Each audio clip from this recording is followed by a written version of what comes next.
বাংলাদেশের বিরুদ্ধে যুদ্ধের জন্য রোহিঙ্গা মুসলমানরা প্রস্তুত নিচ্ছে। যত সব ফালতু খবর মানুষকে বিভ্রান্তি করার জন্য ছড়ানো হচ্ছে। রাখাইন রাজ্যে বছরের পর বছর ধরে আরাকানের রোহিঙ্গা মুসলমানরা নির্যাতনের শিকার হয়েছে। নির্যাতন সহ্য না করতে পেরে 2017 সালে বাংলাদেশে প্রায় 8 লক্ষ রোহিঙ্গা জায়গা নিয়েছে। আমরা তাদেরকে জায়গা দিয়েছি, তারা এতটাও বেঈমান না, তারা এতটাও নিচু না যে আমাদের সাথে তারা যুদ্ধ গ্রহণ করবে। বরং তাদের ন্যায্য দাবি মায়ানমারে ফিরে পাওয়ার জন্য তারা যুদ্ধের জন্য প্রস্তুতি নিচ্ছে। তাদেরকে হেয়প্রতিপন্ন, তাদেরকে বাজে মন্তব্য না করে আমাদেরও তাদের পাশে দাঁড়ানো দরকার। কারণ এই পুরো বিশ্বে নির্যাতিত মুসলমানদের ভিতরে আরাকানের রোহিঙ্গা মুসলমানরাও তারা এতটা নির্যাতন হয়েছে, চাইলে আপনি গুগলে সার্চ দিয়ে দেখতে পারেন। ওদের নির্যাতনের দৃশ্য দেখলে আপনার চোখের পানি ধরে রাখতে পারবেন না। তাই রোহিঙ্গা মুসলমানদেরকে সম্মান দিন ভাই। তারা আমাদের দেশের মেহমান হয়ে আসছে, একেবারে আমাদের দেশে থাকার জন্য আসে নাই। সময় হলে তারা ঠিকই ফিরে যাবে। তাই মায়ানমারের বিরুদ্ধে যুদ্ধের জন্য তারা প্রস্তুতি নিচ্ছে। তাদের পাশে আমাদেরও থাকা দরকার।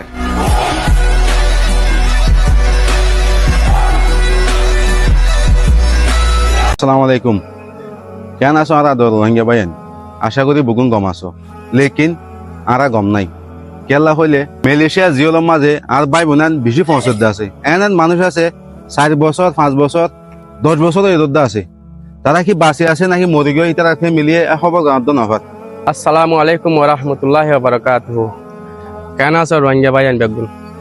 তো আর ভাই যে হতাগিন লেকিন সই হইলা হতে গেলে এখন ইউএনও কেমন মাঝের মানুষ নেলাই না পারে। তো আর রোহিঙ্গা এত কমিউনিটি এদম মানুষ থাকি রে, তারা এখনো মদন নগরলে এ মানুষ সারা জিন্দগি বছর পৌঁছিত না। 10 বছর ইয়া আছে, 7 বছর ইয়া আছে। এ তারা মানুষ কেন করিব দি তারা সনাল তোরা ভাইয়ান পাইলে কিছু গড়ি দাও না। ও ভাইয়ান তোমার আরো হই দি আগে যারা হই দুজনে ইতার হতাই নহুন্য আর হতাই ফুন হবে। রোহিঙ্গার বড় বড় কমিউনিটি লয়ের হতা হয়ে গিয়ে ভাই এনে আর তো বেশি কম লাগিও ভাই। তো এদুন মানুষ জেলখানার মাঝে পৌঁছে দে, তারা আত্মীয় ঘর বাড়ি আছে, বউ বোন আছে, ভাই বোন আছে। তো ইতার আরে ভাই হনে চাইব। এন মানুষ আছে দে একবারত তো একজনীতে সৈন্য বা আদার হনিকে মানুষও নাই। ইতার আরে চাইব তো হনে। তারা যদি সারা জিয়লের মাঝে পৌঁছিলে তারা চাইবলা মানুষ নাই। ও ভাই রোহিঙ্গা বড় বড় নেতা হল ওয়ারা হই দি হাত জোর করে হইর ভাই ওয়ারা ইতারে চুরাই বল্লা অনেক কাম ব্যবস্থা করো। মালয়েশিয়ার রোহিঙ্গা রেফিউজির খুশির খবর যেন নাকি রোহিঙ্গা রেফিউজি দে যেখনৰ রেফিউজি মালয়েশিয়ার জমিনের ভিতরে আসদের আল্লাহ বলি ফলে আবার শুরুর মধ্যে মালয়েশিয়ার হুকুমতে তারার নাম গেরার মধ্যে হিন্দিল্লা আইডি কার্ডের ওরে যিবা নাকি DPP refugee registration database program মধ্যে যিবা ন্যাশনাল সিকিউরিটি কাউন্সিল মালয়েশিয়ার হুকুমতের ফরেন মিনিস্টার সাইফুদ্দিন তরহতুন এলান করছে।